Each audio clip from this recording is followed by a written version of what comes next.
इस वीडियो में हम देख रहे हैं ज्योग्राफी के इम्पोर्टेंट प्रश्नों को। ये ज्योग्राफी का सेट है जिसमें हम हर एक प्रश्न में ज़्यादा से ज़्यादा व्याख्या करेंगे ताकि आपको कम समय में ज़्यादा जानकारी मिल सके। हमारा पहला प्रश्न है, एक स्थान पर आने वाले ज्वार में जितना विलंब होता है वह है। एक स्थान पर आने वाले ज्वार में जितना विलंब होता है वह है, यानी कि कितने देर की देरी होती है। ऑप्शन दिया गया 26 मिनट, 52 मिनट, 1 घंटा, उपयुक्त में से एक से अधिक और उपयुक्त में से कोई नहीं। सही ऑप्शन हो गया 26 मिनट। सही ऑप्शन हो गया 26 मिनट। एक स्थान पर आने वाले ज्वार में 26 मिनट का विलंब होता है।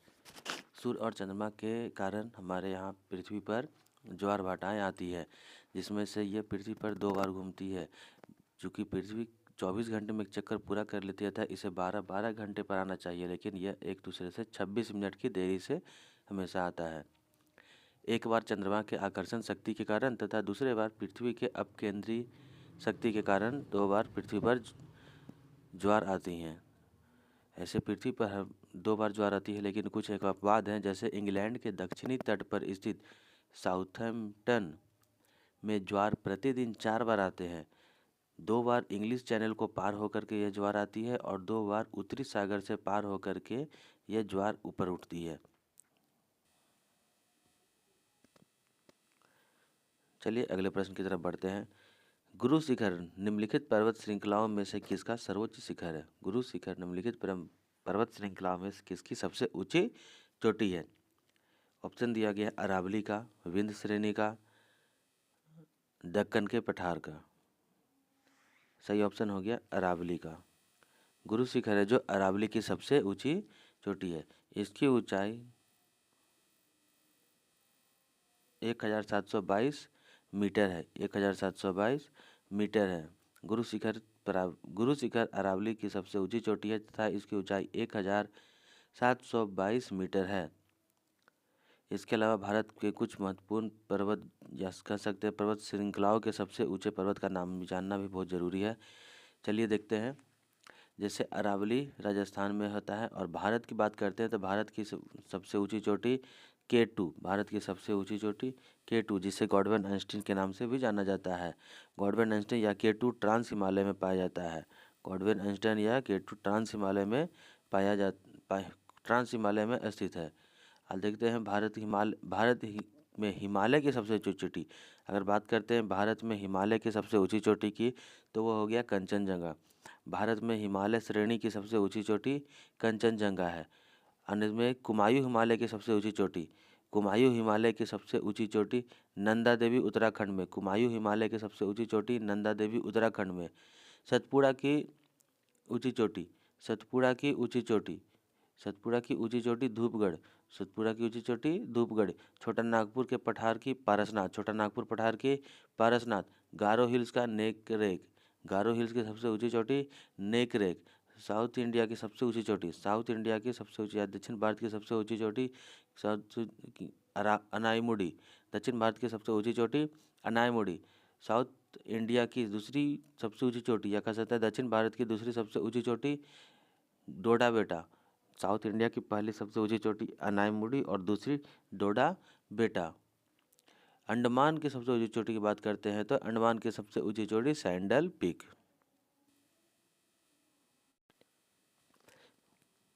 चलिए बात करते हैं अगले प्रश्न की तरफ। अंडमान एवं निकोबार द्वीप समूह की राजधानी पोर्ट ब्लेयर निम्नलिखित में से किस द्वीप में अवस्थित है। अंडमान और निकोबार द्वीप समूह की राजधानी। ऑप्शन दिया गया है दक्षिणी अंडमान, उत्तर अंडमान, मध्य अंडमान। दक्षिणी अंडमान, उत्तर अंडमान और मध्य अंडमान। सही ऑप्शन की बात करते हैं तो हमारा सही ऑप्शन हो गया दक्षिणी अंडमान। दोनों की राजधानी पोर्ट ब्लेयर, अंडमान और निकोबार की राजधानी पोर्ट ब्लेयर दक्षिणी अंडमान में अवस्थित है। यह द्वीप 10 डिग्री चैनल से अलग होता है। यह द्वीप है जो दक्षिणी अंडमान वह 10 डिग्री चैनल से अलग हो जाता है। 10 डिग्री चैनल से अलग हो जाता है। डंकन पास लघु अंडमान व दक्षिणी अंडमान के बीच स्थित है। डंकन पास याद रखिएगा, डंकन पास लघु अंडमान और दक्षिणी अंडमान के बीच स्थित है। डंकन पास लघु अंडमान और दक्षिणी अंडमान के बीच स्थित है। सैंडल पीक अंडमान की सबसे ऊंची चोटी है। सैंडल पीक अंडमान निकोबार की सबसे ऊंची चोटी है। चलिए देखते हैं हमारा अगला प्रश्न। सियाचिन हिमनद कहाँ स्थित है? सियाचिन हिमनद कहाँ स्थित है? ऑप्शन दिया गया है अक्साई चीन के पूर्व में, लेह के पूर्व में, नुब्रा घाटी में।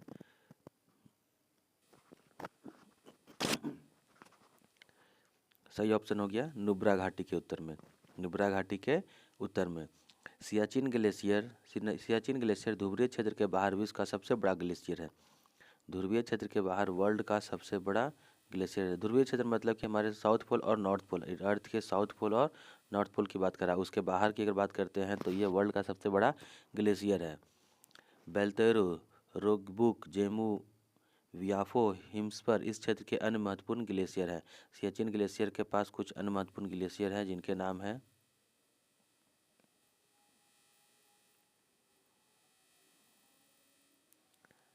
देखते हैं उनका नाम क्या क्या है। कुछ इंपॉर्टेंट है जिसे देख लेते हैं। जेमू, हिस्पार,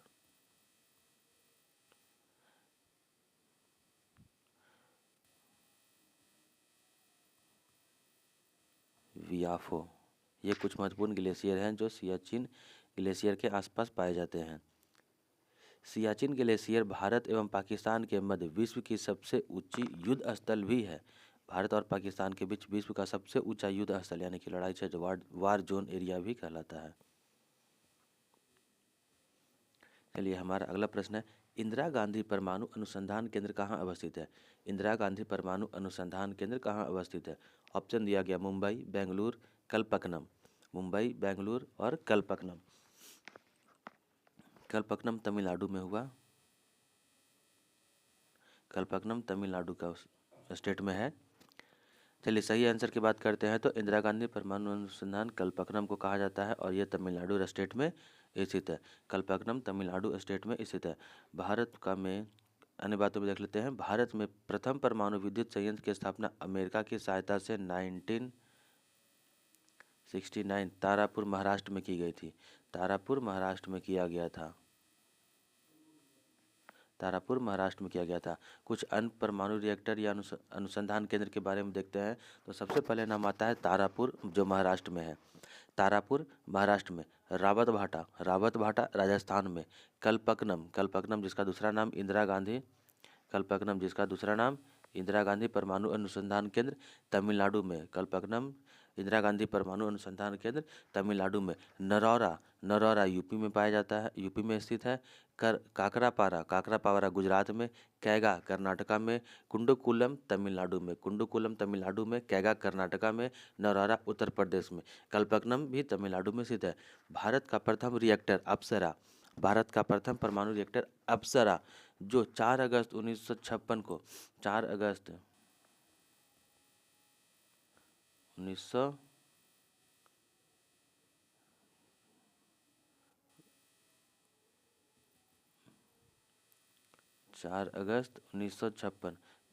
1956 को ट्रॉम्बे में भाभा परमाणु अनुसंधान केंद्र में स्थापित किया गया था। भारत का प्रथम परमाणु रिएक्टर अप्सरा जो 4 अगस्त 1956 में ट्रॉम्बे भाभा परमाणु अनुसंधान केंद्र में स्थापित किया गया था।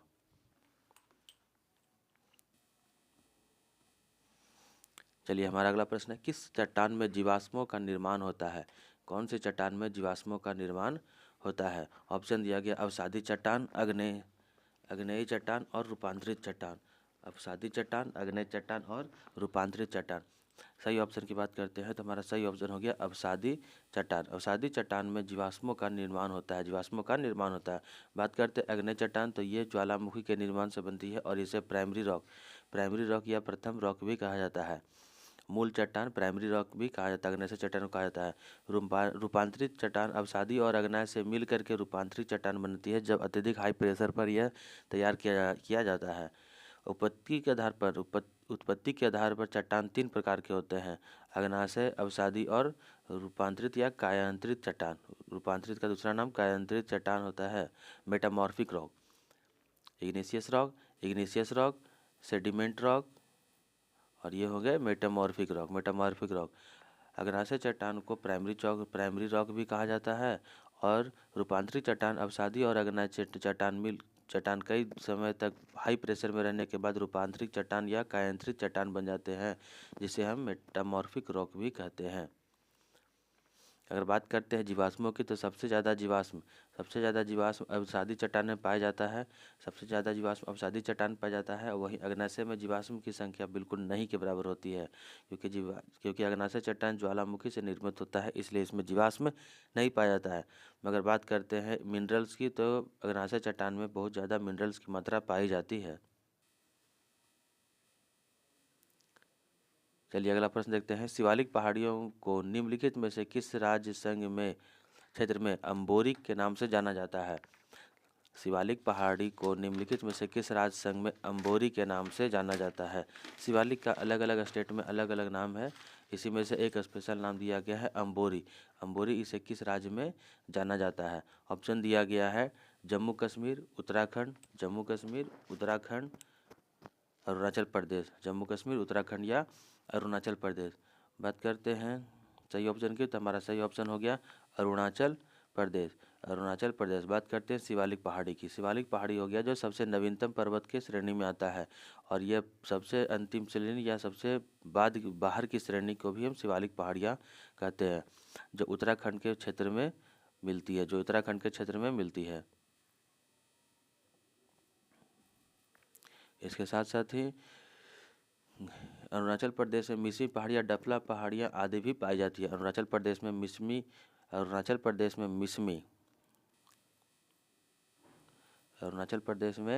मिश्मी पहाड़ियाँ और डफला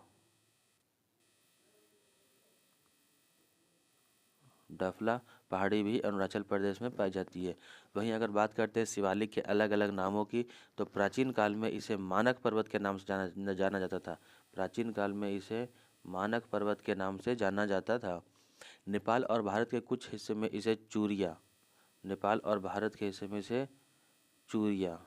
के नाम से जाना जाता है। नेपाल और भारत के हिस्से में इसे चूरिया के नाम से जाना जाता है। जम्मू कश्मीर की बात करते हैं, तो जम्मू कश्मीर में इसे जम्मू पहाड़ियों के नाम से जाना जाता है। वहीं अगर अरुणाचल प्रदेश की केवल बात करते हैं, तो इसका अन्य नाम डफला, मीरी, अम्बोर, मिसमी भी इसके अन्य नाम आते हैं। शिवालिक पहाड़ियों के अन्य नाम में अम्बोरी, डफला, मिसमी, ये सभी शिवालिक पहाड़ियों के अन्य नाम हैं, जिसे अरुणाचल प्रदेश में नाम से जाना जाता है, विभिन्न नामों से जाना जाता है। अगर बात करते हैं डफला पहाड़ी की, तो डफला का नाम यहाँ के पे पाई जाने वाली एक जनजाति डफला जनजाति के आधार पर ही इस पहाड़ का नाम डफला पहाड़ कहा जाता है। इस पहाड़ को डफला पहाड़ कहा जाता है। चलिए बात करते हैं अगले प्रश्न की तरफ। झारखंड का कोडरमा निम्नलिखित में से किस खनिज का उत्पादक है? झारखंड का कोडरमा निम्नलिखित में से किस खनिज का उत्पादक है? और बात करते हैं कोडरमा क्षेत्र की, तो पहले यह बिहार का एरिया था, लेकिन बाद में इसे बंटवारे के बाद इसे नए स्टेट झारखंड में चला गया है। बिहार झारखंड की अभ्रक की पेटिका पहले तो पश्चिमी गया के आसपास के क्षेत्र में पाया जाता है, लेकिन यहाँ ऑप्शन के अनुसार दिया गया है कि झारखंड का कोडरमा में कौन क्या पाया जाता है? ऑप्शन दिया गया बॉक्साइट, अभ्रक या लोहा। तो सही आंसर हो गया अभ्रक। झारखंड का कोडरमा है जो अभ्रक के लिए ज़्यादा प्रसिद्ध है। झारखंड का कोडरमा को अभ्रक की पेटिका भी कहा जाता है। इसकी जो लंबाई चौड़ाई है, कहा जाता है कि इसकी लंबाई तथा चौड़ाई अभ्रक की पेटिका की लंबाई तथा चौड़ाई पश्चिम में गया जिले से हजारीबाग मुंगेर होते हुए पूर्व में भागलपुर जिले तक फैली हुई है। ये करीब 90 मील तक इसकी क्षेत्र फैला हुआ है। ये 90 मील का ये क्षेत्रफल है, जिसमें पूरा का पूरा क्षेत्र में अब कोडरमा के आसपास में अभ्रक पाया जाता है। बात करते हैं अभ्रक के सबसे ज़्यादा प्रोडक्शन करने वाले स्टेट की, तो सबसे ज़्यादा प्रोडक्शन आंध्र प्रदेश के द्वारा किया जाता है। आंध्र प्रदेश में अभ्रक का सबसे ज़्यादा प्रोडक्शन किया जाता है या उत्पादन किया जाता है। भारत में सबसे बड़ी अभ्रक मेलखा हजारीबाग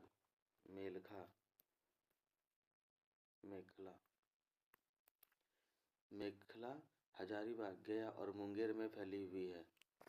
कोडरमा में और भी कुछ महत्वपूर्ण संसाधन या रिसोर्स पाए जाते हैं, मिनरल्स पाए जा रहे हैं, जिसमें quartz, asbestos, blue stone, white stone और मून स्टोन यहाँ पाए जाने वाले प्रमुख मिनरल्स हैं। चलिए हमारा अगला प्रश्न है, भारत का एकमात्र उद्योग जो आत्मनिर्भर एवं मूल्य श्रृंखला में पूर्ण है कौन सा है? ऑप्शन दिया गया लौह एवं इस्पात उद्योग, कपड़ा उद्योग एवं चीनी उद्योग।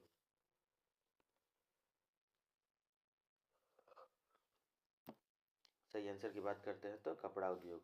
भारत में कपड़ा उद्योग है जो आत्मनिर्भर एवं मूल्य श्रृंखला में पूर्ण है। कैसे है? वस्त्र उद्योग को आत्मनिर्भर माना गया है क्योंकि प्रत्येक चरण में उत्पादों का उपयोग उत्पादन के अगले चरण के लिए कच्चे माल के रूप में किया जाता है। अर्थात उत्पादन का हर एक चरण का उपयोग रॉ मटेरियल अगले के लिए रॉ मटेरियल के लिए काम करता है, अगले के लिए रॉ मटेरियल का काम करता है। कपड़े उद्योग की बात करते हैं तो भारत का मैनचेस्टर अहमदाबाद को माना जाता है, अहमदाबाद को माना गया है।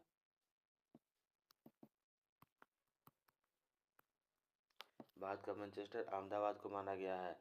वहीं अगर बात करते हैं दूसरे ऑप्शन लोहा के बारे में, लोहा एवं इस्पात उद्योग के बारे में, तो लोहा एवं उस इस्पात उद्योग को आधारभूत उद्योग या प्राइमरी इंडस्ट्री के रूप में माना जाता है। लौह एवं इस्पात उद्योग को प्राइमरी इंडस्ट्री या आधारभूत उद्योग के रूप में माना जाता है।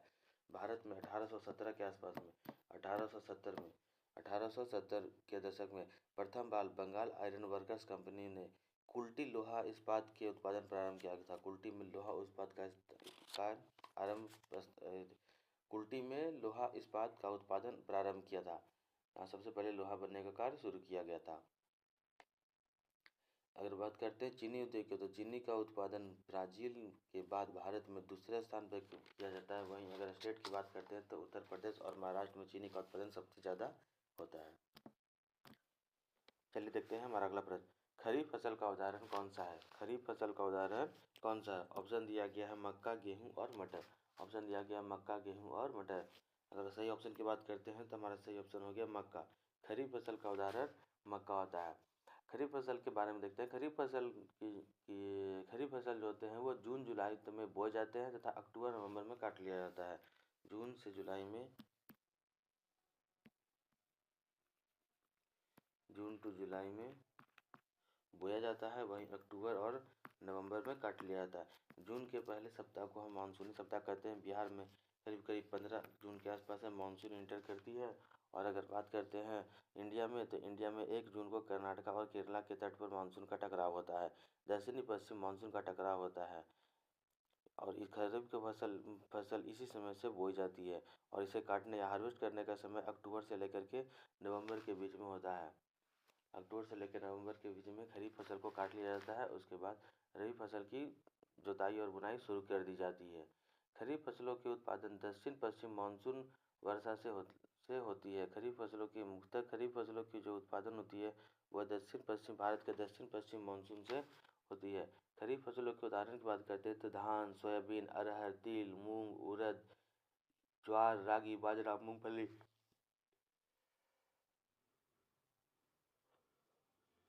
ये सभी खरीफ फसल है। चलिए बात करते हैं अगले प्रश्न की तरफ। कौन सी फसल विकसित होने में लगभग 1 वर्ष का समय लेती है? ऑप्शन दिया गया गन्ना, पतन या कपास। गन्ना, पतन या कपास।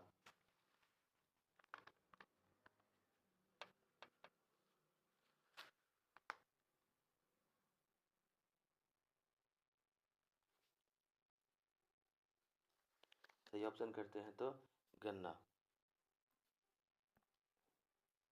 गन्ना सही ऑप्शन क्या हो गया? गन्ना। गन्ने की फसल को तैयार होने में लगभग 1 वर्ष का समय लगता है।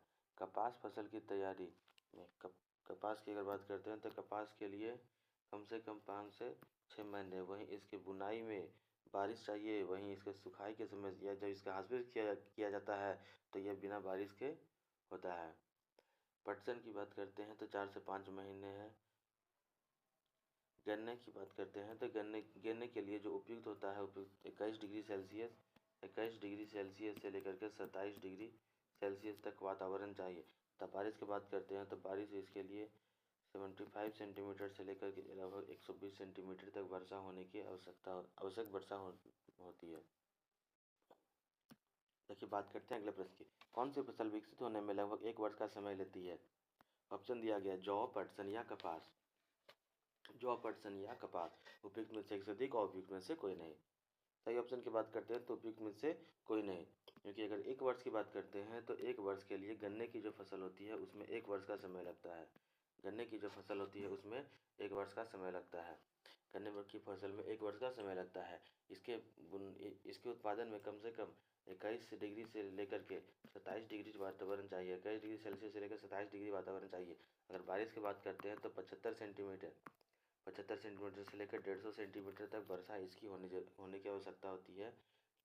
इसे वर्षा की आवश्यकता होती है, तब गन्ने की फसल अच्छी होगी। बात करते हैं पटसन की। पटसन को तैयार होने में करीब करीब 4 से 5 महीने का समय लगता है। पटसन को तैयार होने में 4 से 5 महीने का समय लगता है। वही कपास की बात करते हैं तो कपास के लिए 5 से लेकर के 6 महीने तक का समय कपास में लगता है। कपास में कोई की फसल तैयार होने में 5 से 6 महीने का समय लगता है। चलिए देखते हैं हमारा अगला प्रश्न। राष्ट्रीय राजमार्ग किसके द्वारा बिछाए एवं निर्मित एवं संचालित किए जाते हैं? राष्ट्रीय राजमार्ग का देखरेख या उनका बिछाना या फिर नए रोड बनाना, यह किसके द्वारा किया जाता है? ऑप्शन दिया गया केंद्रीय लोक निर्माण आयोग, केंद्रीय लोक निर्माण विभाग, राष्ट्रीय राजमार्ग प्राधिकरण भारत, बॉर्डर रोड ऑर्गेनाइजेशन।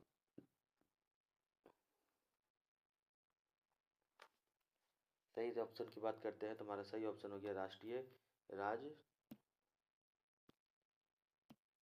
राजमार्ग प्राधिकरण। राष्ट्रीय राजमार्ग प्राधिकरण व राष्ट्रीय राजमार्ग प्राधिकरण द्वारा भारत में बिछाए गए रोडों पर काम किया जाता है। जब भारत में जो भी रोड बनाए जाते हैं, राष्ट्रीय राजमार्ग जो बनाए जाते हैं, राष्ट्रीय राजमार्ग उसकी देखरेख करने का जिम्मा राष्ट्रीय राजमार्ग प्राधिकरण को दिया जाता है। भारतीय राष्ट्रीय राजमार्ग प्राधिकरण का अधिनियम 1928 में आया था। भारतीय राष्ट्रीय राजमार्ग प्राधिकरण का अधिनियम 1988 में आया था। वहीं भारतीय राष्ट्रीय राजमार्ग प्राधिकरण की स्थापना की अगर बात करते हैं तो स्थापना 1995 में की गई थी। बोर्ड रोड ऑर्गेनाइजेशन की बात करते हैं, यानी कि BRO।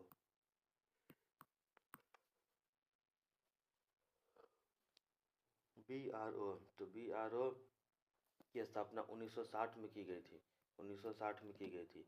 इसका उद्देश्य सीमा से संबंधित सीमावर्ती क्षेत्रों में रोड पर ध्यान देना होता है। बोर्ड ऑर्गेनाइजेशन का काम होता है।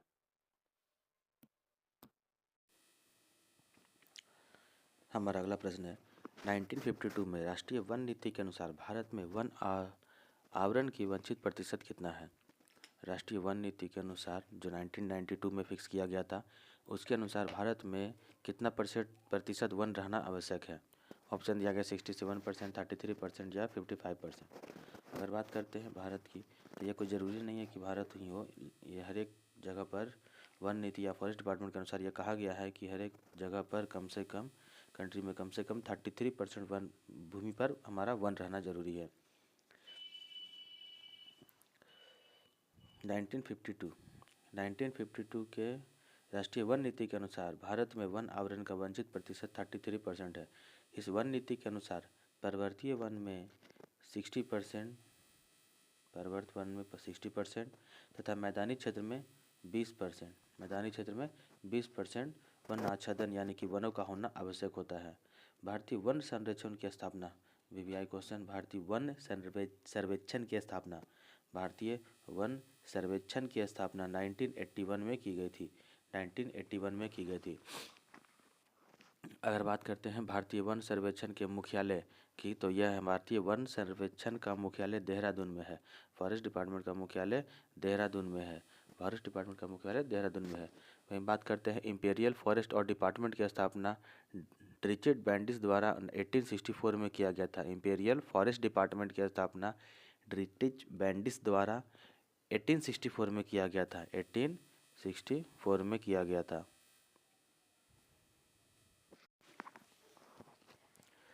हमारा अगला प्रश्न है, किस प्रकार की मिट्टी में कंकड़ पिंडों का संकेंद्र अधिक होता है? कंकड़ और पिंडों का संकेंद्र अधिक होता है, यानी कह सकते हैं कि कौन सी मिट्टी होती है जो ज़्यादा कंकड़ीली होती है? ऑप्शन दिया गया है खादर, बांगर, लेटेराइट। खादर, बांगर या लेटेराइट। सही ऑप्शन हो गया बांगर मिट्टियाँ। बांगर मिट्टी, पुरानी जलोढ़ मिट्टी को बांगर कहते हैं। नई जलोढ़ मिट्टी को खादर कहा जाता है और पुरानी जलोढ़ मिट्टी को बांगर कहा जाता है। बांगर मिट्टी में ज़्यादातर कंकड़ ज़्यादा मिलते हैं। जलोढ़ मिट्टी को एक अन्य नाम है, जलोढ़ मिट्टी को कांप मृदा भी कहा जाता है। कहीं कहीं इसके यह भी आपको मिलेगा, काप मृदा। जलोढ़ मिट्टी को काप मृदा भी कहा जाता है। लेटराइट मिट्टी में चूना, नाइट्रोजन एवं ह्यूमस की कमी होती है। चूना, नाइट्रोजन और ह्यूमस की कमी होती है। चूना, नाइट्रोजन और ह्यूमस की कमी होती है। अगला प्रश्न है, यदि ऊपरी मिट्टी बह जाए तो उसे क्या कहते हैं? अगर सतह के ऊपर की मिट्टी अगर बह जाती है तो उसे क्या कहते हैं? ऑप्शन दिया गया है गली कटाव, सीट कटाव, बेड लोड कटाव। बेड लोड कटाव। सही आंसर हो गया सीट कटाव। ऊपर की मिट्टी अगर बह जाती है तो उसे हम सीट कटाव कहते हैं। इस तरह का ऑप्शन ज़्यादातर आपको चंबल की घाटी में मिलता है।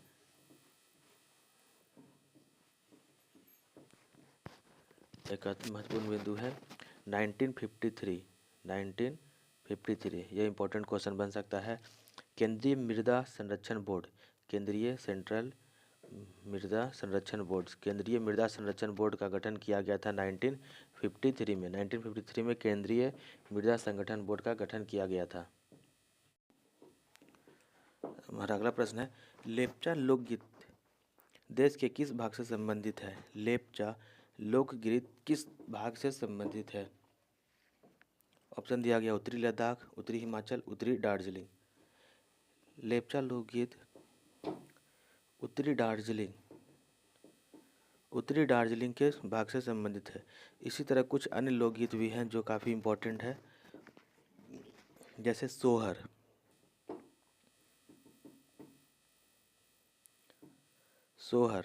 लोकगीत यूपी से है। झूरी हिमाचल प्रदेश से है। 12 मास लोकगीत उत्तराखंड और कुमायूं भाग से, भारत के उत्तराखंड और कुमायूं भाग में 12 मास गीत गाया जाता है। पंडवानी छत्तीसगढ़ से संबंधित है। लोटनी राजस्थान से संबंधित है। पंखड़ी राजस्थान से, लोटिया और पंखड़िया राजस्थान से संबंधित लोकगीत है। पडवानी छत्तीसगढ़ से संबंधित है। बारहमासी कुमायूं और उत्तराखंड के क्षेत्र से संबंधित है। झूरी हिमाचल प्रदेश से संबंधित है और सोहर उत्तर प्रदेश से संबंधित कुछ प्रमुख लोकगीत हैं। हमारा अगला प्रश्न है, निम्नलिखित नदियों में से कौन सी नदी मुहाना या डेल्टा बनाती है? ऑप्शन दिया गया माही, ताप्ती, पेन्नार और नर्मदा रिवर। माही, ताप्ती, पेन्नार और नर्मदा रिवर।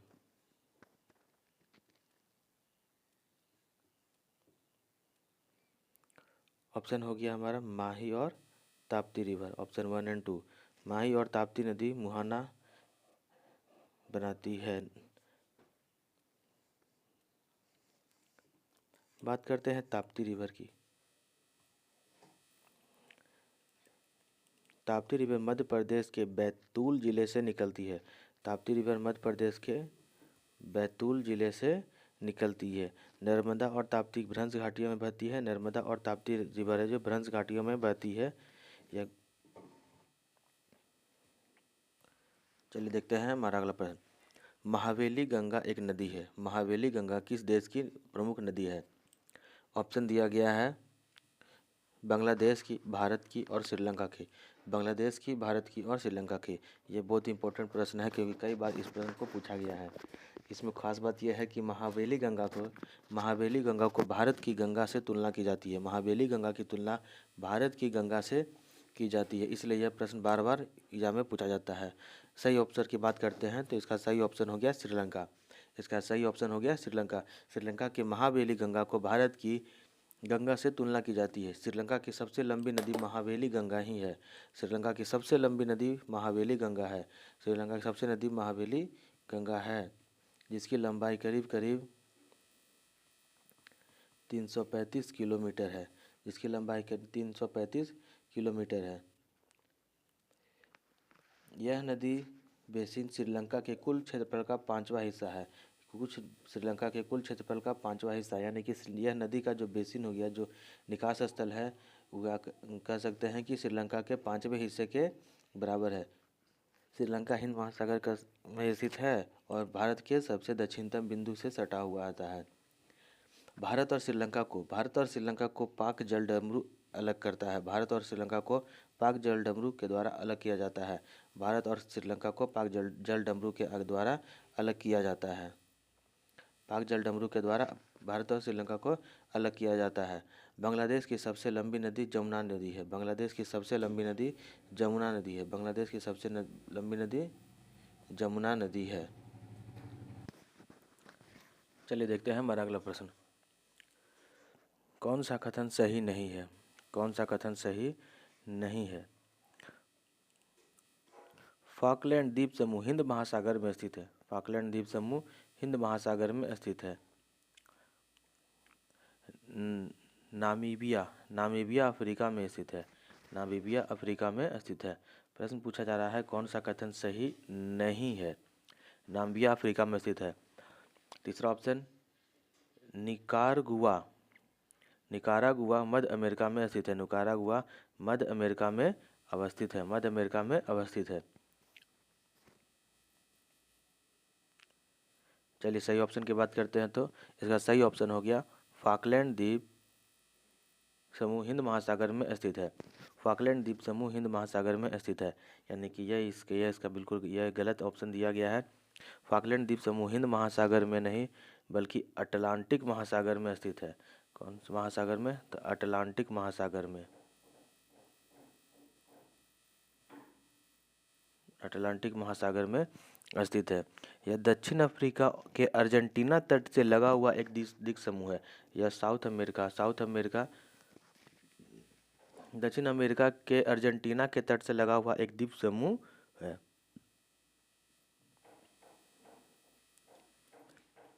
साथ ही साथ फॉकलैंड द्वीप समूह में को पूर्व फॉकलैंड और पश्चिम फॉकलैंड के रूप में बांट दिया गया। फॉकलैंड द्वीप समूह को पूर्व फॉकलैंड और पश्चिम फॉकलैंड के रूप में बांट दिया गया है। फॉकलैंड में कुल द्वीपों की संख्या इसमें कुल द्वीपों की संख्या 776 है। इसमें कुल द्वीपों की संख्या 776 है। इन पर अंग्रेजों का अधिकार था। एक समय पर इनका ईस्ट इंडिया कंपनी यानी अंग्रेजों का अधिकार था, ब्रिटिश इनका अधिकार था। नामीबिया की बात करते हैं तो नामीबिया की बात करते हैं तो नामीबिया दक्षिण अफ्रीका का एक देश है। नामीबिया दक्षिण अफ्रीका का एक देश है जिसकी राजधानी है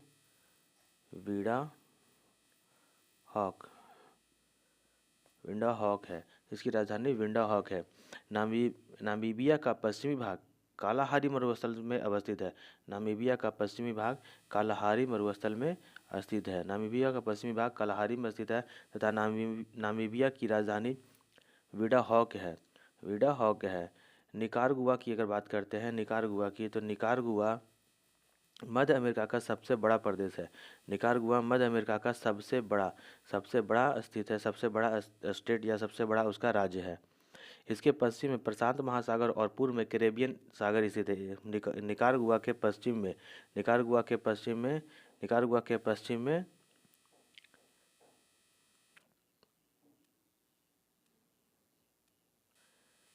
महासागर निकारागुआ के पश्चिम में प्रशांत महासागर है इससे तथा पूर्व में कैरेबियन सागर अवस्थित है। चलिए देखते हैं हमारा अगला प्रश्न। कालीमंतन जिस द्वीप समूह का अंग है वह है। कालीमंतन जिस द्वीप समूह का अंग है वह किस द्वीप समूह का अंग है? ऑप्शन दिया गया है होन्शु, बोर्निया या क्यूबा। सही ऑप्शन की बात करते हैं तो कालीमंता बोर्नियो द्वीप समूह का अंग है। कालीमंता बोर्नियो द्वीप समूह का अंग है। यह दक्षिण पूर्व एशिया का देश है। यह दक्षिण पूर्व एशिया का एक देश है। कालीमंतन द्वीप इंडोनेशिया केंद्रित है। कालीमंता जो देश है ये इंडोनेशिया के अंडर में आता है। इस पर इंडोनेशिया का कब्जा है या फिर इंडोनेशिया की प्रशासनिक व्यवस्था कालीमंतन में काम करती है।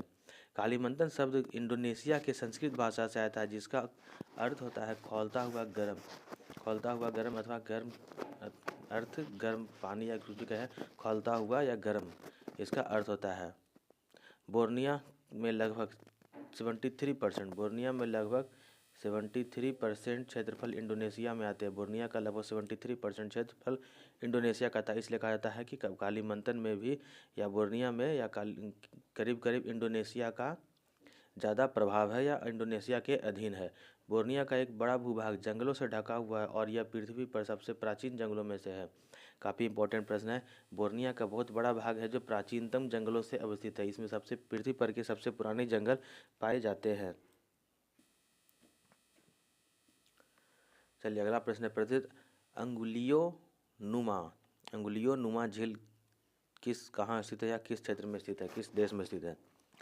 ऑप्शन दिया गया ऑस्ट्रिया या संयुक्त राज्य अमेरिका। सही ऑप्शन की बात करते हैं तो इसका सही ऑप्शन हो गया संयुक्त राज्य अमेरिका। संयुक्त राज्य अमेरिका में के न्यूयॉर्क नगर के पश्चिम उत्तर में स्थित है। संयुक्त राष्ट्र के न्यूयॉर्क नगर के पश्चिम उत्तर में यह झील अवस्थित है। चलिए हमारा अगला प्रश्न है, राजपुर नहर किस नदी की उपशाखा है। राजपुर नहर किस नदी की उपशाखा है। ऑप्शन देते हैं गंडक, कोसी या सोनकी। गंडक, कोसी या सोनकी। अगर सही ऑप्शन की बात करते हैं तो राजपुर नगर कोसी की उपशाखा है। राजपुर नहर कोसी की उपशाखा है। अन्य महत्वपूर्ण बिंदुओं में देखना है कि राजपुर नहर की जो प्रशाखाएँ हैं या उसकी जो लंबाई है वह करीब करीब 366 किलोमीटर है। इसकी लंबाई करीब करीब 366 किलोमीटर है। बाढ़ के कारण इसे बचाने के लिए भारत और नेपाल की सहमति से 1954 में कोसी नदी परियोजना का निर्माण किया गया था। कोसी नदी परियोजना का निर्माण किया था 1954 में। कोसी नदी योजना का निर्माण किया गया था। कोसी नदी परियोजना के अंतर्गत भारत नेपाल और सीमा पर हनुमान नगर के समीप कोसी नदी पर बांध बनाया गया था। भारत नेपाल की सीमा पर हनुमान नगर एक जगह है, उसके समीप पर एक भारत और नेपाल कोसी नदी पर एक बांध बनाया गया था और इस बांध से पूर्व कोसी नहर एवं पश्चिमी कोसी नहर निकलती है। पूर्वी कोसी नहर एवं पश्चिमी कोसी नहर निकलती है, जिसमें अगर बात करते हैं पूर्व कोसी नहर की अगर बात करते हैं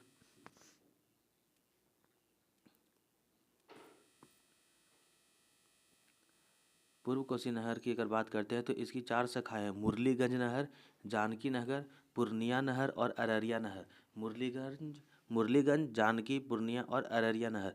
और इसकी लंबाई है पूर्वी की लंबाई है कुल 44 किलोमीटर। और अगर पश्चिमी की बात करते हैं तो पश्चिमी की कुल लंबाई हो जाती है 115 किलोमीटर। जहाँ पूर्वी साइड से मुरलीगंज, जानकी नगर और पूर्णिया अररिया नहर निकलती है, वहीं पश्चिमी तरफ से दरभंगा और मधुबनी जिले में सिंचाई प्रदान कराती है। फिर से ध्यान देंगे, पूर्वी कोसी नहर की जो शाखा है उससे मुरलीगंज नहर, जानकी नहर, पूर्णिया नहर और अररिया नहर निकलती है। वहीं पश्चिमी कोसी से दरभंगा और मधुबनी जिले में सिंचाई की व्यवस्था कराती है। 1954 की बात करें तो 1954 में भारत और नेपाल की सहमति से हनुमान नगर के आसपास में एक नदी परियोजना का शुरुआत किया गया था। कोसी नदी पर नदी परियोजना का शुरुआत किया गया था। अगले प्रश्न की तरफ चलते हैं, राष्ट्रीय आपदा प्रबंधन अधिनियम किस वर्ष का है। राष्ट्रीय आपदा प्रबंधन अधिनियम किस वर्ष का है, 2001, 2005 या 2010 का। सन 2005 का। ऑप्शन क्या हो गया इसका, सही ऑप्शन हो गया सन 2005 का। सन 2005 में राष्ट्रीय आपदा प्रबंधन अधिनियम पारित किया गया था। इस अधिनियम के तहत ही केंद्र सरकार ने राष्ट्रीय संकट अनुक्रिया बल national disaster response force NDRF disaster response force NDRF NDRF का गठन किया था? अगले प्रश्न की तरफ देखते हैं। राष्ट्रीय आपदा प्रबंधन प्राधिकरण का पदेन अध्यक्ष कौन होता है? राष्ट्रीय आपदा प्रबंधक प्राधिकरण का पदेन अध्यक्ष कौन होता है? ऑप्शन दिया गया प्रधानमंत्री, गृह मंत्री या रक्षा मंत्री। प्रधानमंत्री, गृह मंत्री या रक्षा मंत्री। सही ऑप्शन हो गया ए, प्रधानमंत्री। प्रधानमंत्री राष्ट्रीय आपदा प्रबंधन प्राधिकरण का पदेन अध्यक्ष होता है। इस प्राधिकरण के अध्यक्ष द्वारा अधिक से अधिक 9 सदस्यों की नियुक्ति की जाती है। 9 सदस्यों की नियुक्ति की जाती है। प्रत्येक राज्य, इसी तरह से जिस तरह केंद्र की बात करते हैं उसी तरह राज्य में भी एक राजकीय आपदा प्रबंधन बना हुआ होता है, जिसमें प्रत्येक राज्य में राष्ट्रीय आपदा प्रबंधन अधिनियम के प्रावधान के तहत राज्य आपदा प्रबंधन प्राधिकरण की स्थापना होती है। राष्ट्रीय के जगह पर राज्य आपदा प्रबंधन प्राधिकरण की स्थापना होती है, जिस राज्य के मुख्यमंत्री राज्य आपदा प्रबंधन के प्राधिकरण के पदेन अध्यक्ष होते हैं। जिस प्रकार सेंट्रल में प्रधानमंत्री अध्यक्ष होते हैं, उसी तरह राज्य के जो चीफ मिनिस्टर होते हैं वो इसके पदेन अध्यक्ष कहलाते हैं। चलिए देखते हैं हमारा अगला प्रश्न। 18वीं सदी के उत्तरार्ध की बात करते हैं तो 18वीं सदी की बात करते हैं तो 1700 लेकर के 1800 तक की, 1700 से 1800 तक का। तो यहाँ बात किया जा रहा है 18वीं सदी के उत्तरार्ध में नहीं, गलती हो गया।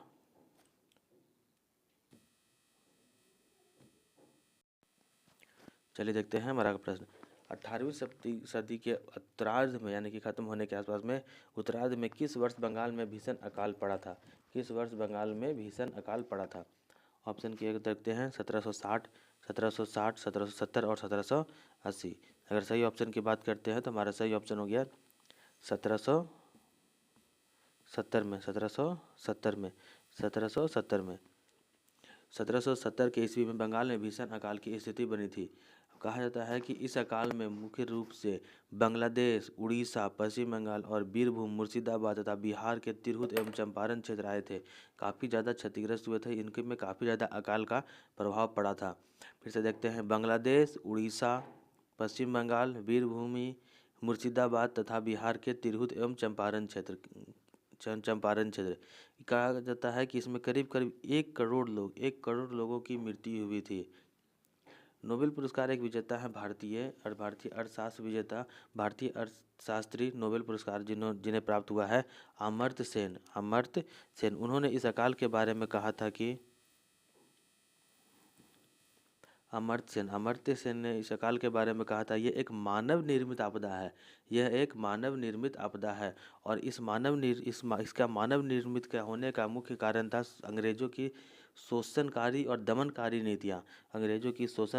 दमनकारी नीतियों के कारण यह एक मानव निर्मित आपदा का जन्म हुआ था, जिसका प्रभाव 18वीं शताब्दी के उत्तरार्ध यानी कि 1770 के आसपास में बंगाल में पूरे भीषण अकाल के रूप में हमारे सामने समझ आया था। हमारा अगला प्रश्न, बिहार में दक्षिण गंगा के मैदान की औसत ढाल किस ओर है? बिहार के दक्षिण गंगा की मैदान की औसत ढाल किस ओर है? बिहार के दक्षिण गंगा में मैदान की औसत ढाल दक्षिण से उत्तर की तरफ है। सही ऑप्शन की बात करते हैं तो दक्षिण से उत्तर की तरफ है। चलिए अगले प्रश्न की तरफ देखते हैं।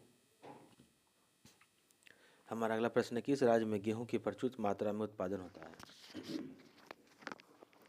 गेहूं की प्रचुर मात्रा में यानी कि सबसे ज़्यादा उत्पादन गेहूं किस राज्य में होता है? ऑप्शन दिया गया हरियाणा, पंजाब और उत्तर प्रदेश। देखिए, अगर बात करते हैं सबसे ज़्यादा गेहूं की सबसे ज़्यादा उत्पादन की, तो सबसे ज़्यादा उत्पादन सी उत्तर प्रदेश में किया जाता है। लेकिन अगर बात करते हैं प्रतिशत की अगर बात करते हैं तो पंजाब में सबसे ज़्यादा भागों में गेहूं का उत्पादन किया जाता है, या कह सकते हैं प्रति हेक्टेयर के मुकाबले में गेहूं का उत्पादन सबसे ज़्यादा पंजाब में किया जाता है। लेकिन अगर सबसे ज़्यादा प्रचुर मात्रा की बात करते हैं तो इसमें उत्तर प्रदेश का नाम प्रथम आता है। देश में कुल गेहूं की लगभग 20% की गेहूं उत्पादन अकेले उत्तर प्रदेश के द्वारा किया जाता है। अकेले 20% का उत्पादन अकेले उत्तर प्रदेश के द्वारा किया जाता है। इसके साथ साथ कुछ और चीज़ें भी हैं, जैसे गन्ना, आलू, गन्ना और आलू यानी कि गन्ना और आलू में भी उत्तर प्रदेश का अग्रिम स्थान है। सबसे ज़्यादा उत्पादन गन्ना तथा आलू का सबसे ज़्यादा उत्पादन उत्तर प्रदेश में ही किया जाता है। हमारा अगला प्रश्न है, भारत में वन विस्तार लगभग कितना प्रतिशत होती है? भारत में वन विस्तार लगभग कितनी प्रतिशत होती है? अगर ऑप्शन की तरफ देखते हैं तो 10%, 8.5% और 25%। भारत में वन विस्तार आखिर कितना प्रतिशत तक है? अगर सही ऑप्शन की बात करते हैं तो भारत में वन विस्तार 25% तक आता है, 26.62, 24.62 यानी कि लगभग 25% तक भारत में वन विस्तार पाया गया है। भारत सरकार की वन नीति के अनुसार, भारत सरकार की अगर वन नीति के मानते फॉरेस्ट पॉलिसी के अनुसार बात करते हैं तो भारत में या किसी भी देश में 33% तक वन होना काफ़ी आवश्यक है। भारत की कुल भूमि का 33% में वन होना काफ़ी आवश्यक है। क्षेत्रफल के अनुसार की अगर बात करते हैं तो मध्य प्रदेश में सबसे ज़्यादा वन पाए जाते हैं। क्षेत्रफल के अनुसार सबसे ज़्यादा वन मध्य प्रदेश में, उसके बाद अरुणाचल प्रदेश और छत्तीसगढ़। मध्य प्रदेश, अरुणाचल प्रदेश और छत्तीसगढ़ क्षेत्रफल की दृष्टि से मध्य प्रदेश, अरुणाचल प्रदेश और छत्तीसगढ़ में सबसे ज़्यादा वन पाए जाते हैं। वहीं अगर बात करते हैं प्रतिशत की बात करते हैं तो मिजोरम, लक्षद्वीप, अंडमान द्वीप और अरुणाचल प्रदेश में सबसे ज़्यादा वन क्षेत्र पाए जाते हैं। सबसे ज़्यादा प्रतिशत में वन पाए जाते हैं। मिजोरम, लक्षद्वीप, अंडमान द्वीप और अरुणाचल प्रदेश में सबसे ज़्यादा प्रतिशत में वन पाए जाते हैं। और अगर क्षेत्रफल की बात करते हैं तो क्षेत्रफल के मुकाबले में सबसे ज़्यादा वन मध्य प्रदेश और अरुणाचल प्रदेश और छत्तीसगढ़ में पाए जाते हैं। चलिए हमारा अगला प्रश्न है, पशु और पौधे की जाति में सबसे बड़ी विविधता कहाँ पाई जाती है? पशु और पौधे की जाति में सबसे बड़ी विविधता कहाँ पाई जाती है? शीतोष्ण पर्णपाती वन में, उष्णकटिबंधीय आर्द्र वनों में, अत्यधिक प्रदूषित नदियों में। देखिए बहुत ही सिंपल सा ऑप्शन दिया गया। अगर हम छांटना शुरू करते हैं तो अत्यधिक प्रदूषित नदियों में कभी यह सबसे ज़्यादा विविधता नहीं पाई जाएगी। शीतोष्ण पर्णपाती वनों में अगर बात करते हैं पर्णपाती वनों की, तो इसमें भी संभव नहीं है कि सबसे ज़्यादा विविधता पाई जाएगी। तो हमारा सही आंसर हो गया उष्णकटिबंधीय आर्द्र वनों में सबसे ज़्यादा विविधता पाई जाती है। उष्णकटिबंधीय आर्द्र वनों में वैसे वन आते हैं जिसमें तापमान करीब 24 डिग्री सेल्सियस के आसपास होता है या इससे ऊपर पाया जाता है। 24 डिग्री सेल्सियस के पे पाया जाता है।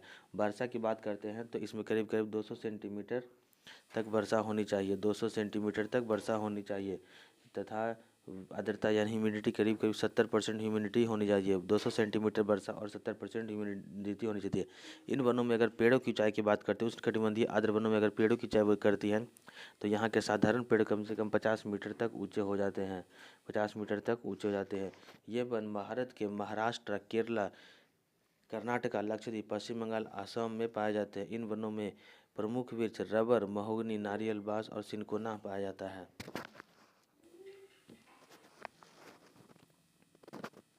बात करते हैं अगले प्रश्न की, भारत में किस राज्य में स्त्री पुरुष का अनुपात सबसे ज़्यादा है?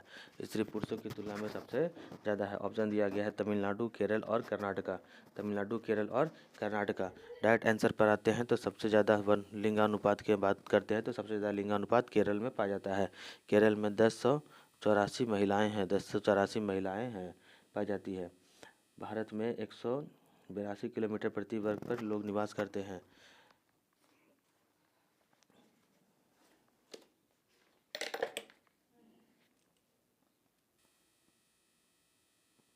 चलिए सर्वाधिक लिंगानुपात की बात करते हैं। बिहार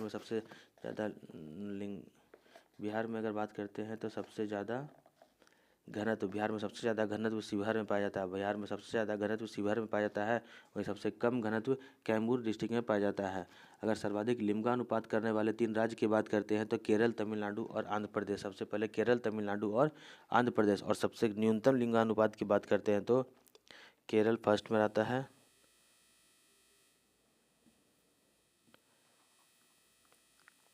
केरल फर्स्ट पोजीशन पर आता है। केरल के बाद तमिलनाडु और आंध्र प्रदेश। केरल के बाद तमिलनाडु और आंध्र प्रदेश में सबसे ज़्यादा लिंगानुपात पाया जाता है। अगर सबसे कम लिंगानुपात की बात करते हैं तो सबसे कम लिंगानुपात में हरियाणा, जम्मू कश्मीर और सिक्किम का नाम आता है। हरियाणा, जम्मू कश्मीर और सिक्किम का नाम आता है। सबसे कम लिंगानुपात में हरियाणा, जम्मू कश्मीर और सिक्किम का नाम आता है। और वहीं अगर बात करते हैं सबसे अच्छे लिंगानुपात की, तो केरल, तमिलनाडु और आंध्र प्रदेश में सबसे अच्छा लिंगानुपात भारत में पाया जाता है। बिहार क्षेत्र में आए भूकंप में सबसे ज़्यादा विनाशकारी भूकंप किस वर्ष था? बिहार क्षेत्र में आए भूकंपों में सबसे ज़्यादा विनाशकारी भूकंप किस वर्ष आया था? ऑप्शन दिया गया 1920, 1934, 1962। सही ऑप्शन की बात करते हैं तो सही आंसर हो गया 1934। यह भूकंप आया था 15 जनवरी को।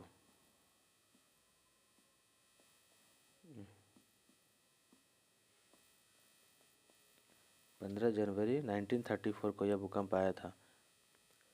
भूकंप की बात करें तो इसे नापने के लिए रिक्टर स्केल का प्रयोग किया जाता है। रिक्टर स्केल से हम भूकंप की तीव्रता को नाप सकते हैं। भूकंप के केंद्र को एपीसेंटर बोला जाता है। अगला प्रश्न है, निम्नलिखित में से क्षेत्रफल की दृष्टि से बिहार का सबसे बड़ा जिला कौन सा है?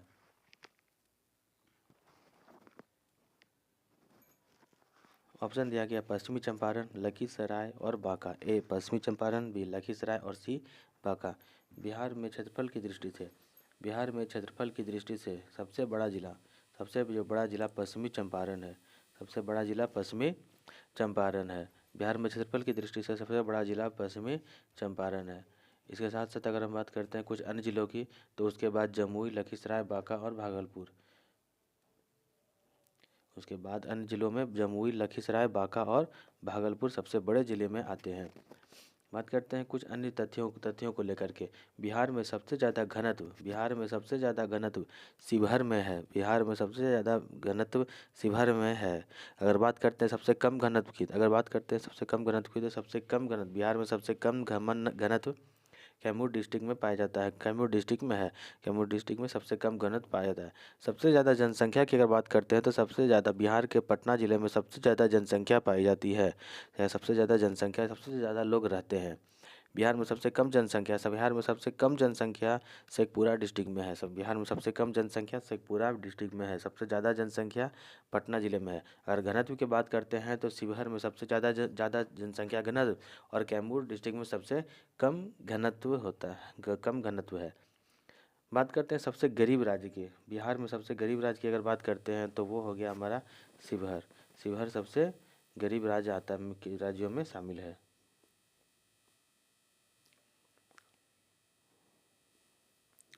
चलिए हमारा अगला प्रश्न है, केंद्रमुखी की खानों में उत्पादित लौह अयस्क कहाँ से निर्मित होता है? केंद्रमुखी खानों में उत्पादित लौह अयस्क कहाँ से निर्यात होता है?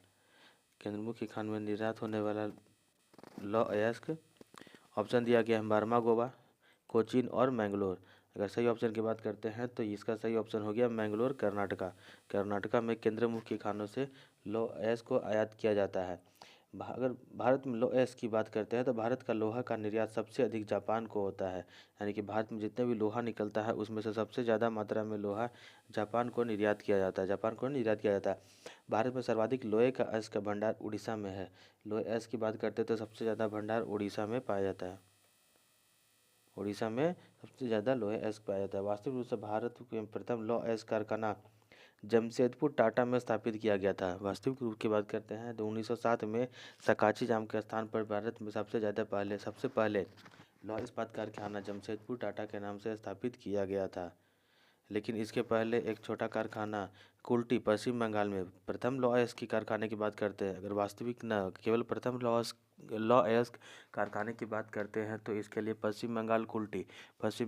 लेकिन अगर बात करते हैं वास्तविक लौह इस्पात कारखाने की तो 1907 में सकाची में सबसे प्रथम वास्तविक लौह इस्पात कारखाने को स्थापित किया गया था। चलिए देखते हैं भारत के निम्न क्षेत्रों में कौन सा चीड़ के वनों से समृद्ध है। जिसमें चीड़ के वन या चीड़ की लकड़ियां पाई जाती है। ऑप्शन दिया रुहेलखंड, बुंदेलखंड और झारखंड।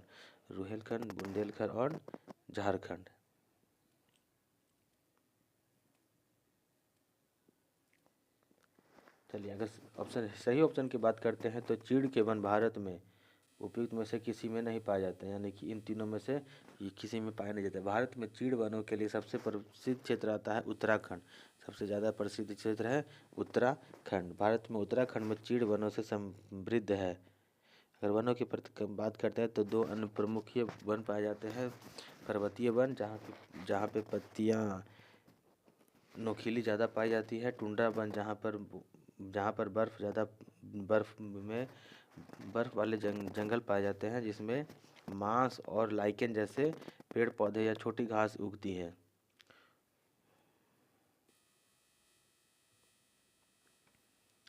पृथ्वी के वायुमंडल का सर्वाधिक घनत्व कहाँ पर होता है?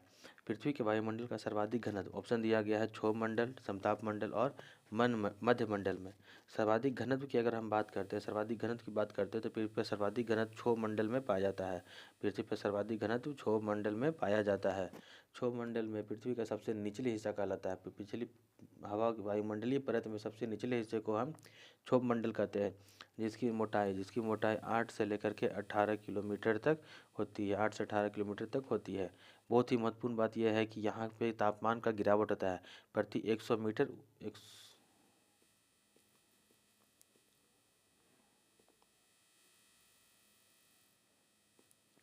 165 मीटर ऊपर जाने से 165 मीटर ऊपर जाने से 1 डिग्री तापमान में गिरावट होता है।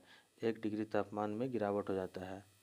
1 डिग्री तापमान में गिरावट होता है। अथवा 1 किलोमीटर ऊपर जाने पर, अगर हम 1 किलोमीटर ऊपर जाते हैं तो 6.4 सेंटीग्रेड तापमान में गिरावट पाया जाता है। 6.4 सेंटीग्रेड तापमान में गिरावट पाया जाता है।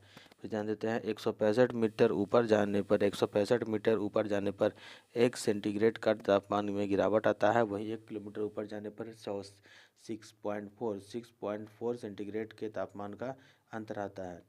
क्षोभ मंडल को अधोमंडल भी कहते हैं। क्षोभ मंडल का एक अन्य नाम अधोमंडल भी होता है, जो कहीं कहीं एग्जाम में पूछा जाता है। क्षोभ मंडल का एक अन्य नाम अधोमंडल भी होता है। चलिए देखते हैं अगला प्रश्न। जल डमरू से क्या अभिप्राय है? जल डमरू किसे कहते हैं? ऑप्शन दिया गया है समुद्र से मिलते समय नदी का मुहाना। समुद्र से मिलते समय नदी का मुहाना। दूसरा ऑप्शन दिया गया है दो भूखंडों को विभाजित करने वाली जल की पट्टी। दो भूखंडों को विभाजित करने वाली जल की पट्टी। थर्ड ऑप्शन है दो महासागरों को विभाजित करने वाली भूमि की संकरी पट्टी। भूमि की संकरी पट्टी। अगर सही ऑप्शन की बात करते हैं तो जल डमरू दो भूखंडों को विभाजित करने वाली जल की एक छोटी सी पट्टी होती है। दो भूखंडों को विभाजित करने के लिए जल की एक छोटी सी पट्टी होती है, उसे ही जल डमरू कहते हैं। कुछ जल डमरुओं को याद करना काफ़ी ज़्यादा इम्पोर्टेंट है, जैसे जावा सागर एवं बंगाल की खाड़ी को मलाया एवं सुमात्रा से अलग मलास्का जल डमरू के द्वारा किया जाता है। जावा सागर एवं बंगाल की खाड़ी को मलाया एवं सुमात्रा से अलग करती है कौन सी जल डमरू? तो मलक्का जल डमरू इसे अलग करती है। नॉर्थ चैनल जनसंधि आयरिश सागर को अटलांटिक महासागर से जोड़ती है। कुछ अन्य जल डमरुओं या की अगर हम बात करते हैं तो इसमें देखते हैं जल डमरू या चैनल की बात करते हैं तो देखते हैं महत्वपूर्ण नाम आता है जिब्राल्टर है, जो अंटार्कटिक महासागर को भूमध्य सागर से अलग करती है। मलक्का हिंद महासागर को प्रशांत महासागर से अलग करती है। बेरिंग प्रशांत महासागर को आर्कटिक महासागर से। बेरिंग जल डमरू या बेरिंग चैनल प्रशांत महासागर को आर्कटिक महासागर से, प्रशांत महासागर को आर्कटिक महासागर से। पाल्क जल समुद्र बंगाल की खाड़ी को मन्नार से और भारत और पाकिस्तान को, भारत और श्रीलंका को पाल्क स्ट्रेट में बंगाल की खाड़ी को मन्नार की खाड़ी से, और अगर भूमि में बात करते हैं तो बंगाल को श्रीलंका से अलग करती है पाल्क स्ट्रेट। सुंडा जल डमरू जोड़ती है तो यह जावा सागर को हिंद सागर से जोड़ती है। जावा सागर को हिंद सागर से जोड़ती है और जावा द्वीप को सुमात्रा से अलग करते हुए निकल जाती है।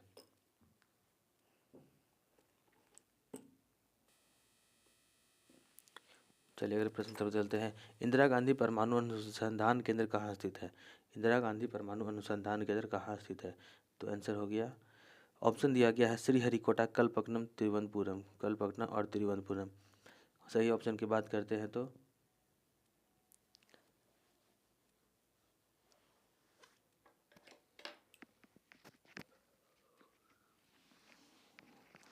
इंदिरा गांधी परमाणु अनुसंधान केंद्र कल्पक्कनम तमिलनाडु में स्थित है। कल्पक्कनम तमिलनाडु में स्थित है। कल्पक्कनम तमिलनाडु में स्थित है। इंदिरा गांधी तमिलनाडु में स्थित है।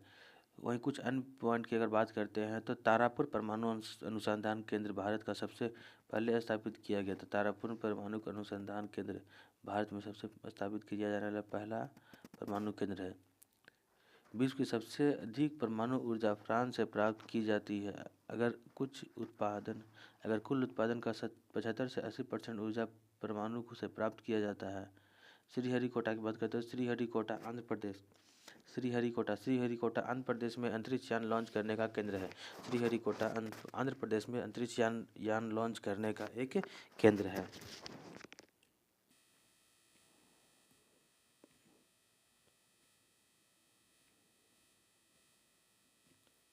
चलिए देखते हैं इस सीरीज का सबसे अंतिम क्वेश्चन, ज्योग्राफी का सबसे अंतिम क्वेश्चन। भारत में किस राज्य एवं केंद्र शासित प्रदेश में खारे जल ब्रैकिश वाटर की सबसे बड़ी झील है? ऑप्शन दिया गया जम्मू कश्मीर, महाराष्ट्र और उड़ीसा। जम्मू कश्मीर, महाराष्ट्र और उड़ीसा। देखिए यहाँ 2 पॉइंट को विशेष ध्यान देना है। अगर बात करते हैं सबसे बड़ी खारे पानी की झील के, सबसे बड़ी खारे पानी की झील के, तो इसका सही आंसर हो गया उड़ीसा। उड़ीसा में सबसे बड़ी खारे पानी की झील है चिल्का झील। वहीं अगर बात करते हैं सबसे ज़्यादा खारे पानी की, तो उस समय हमें देखना पड़ेगा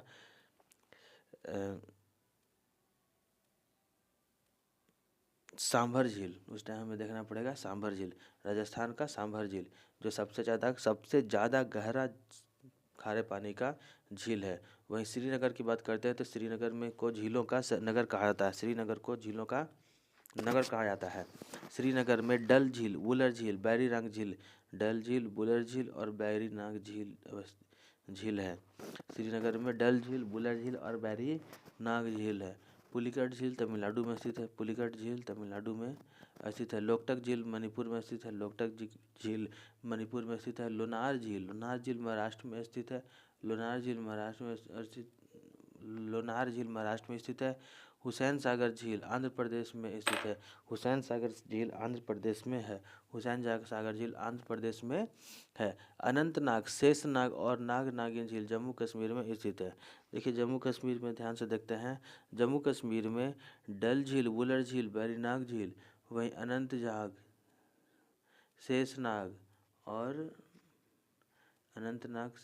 और नागिन झील से सभी जम्मू कश्मीर में है।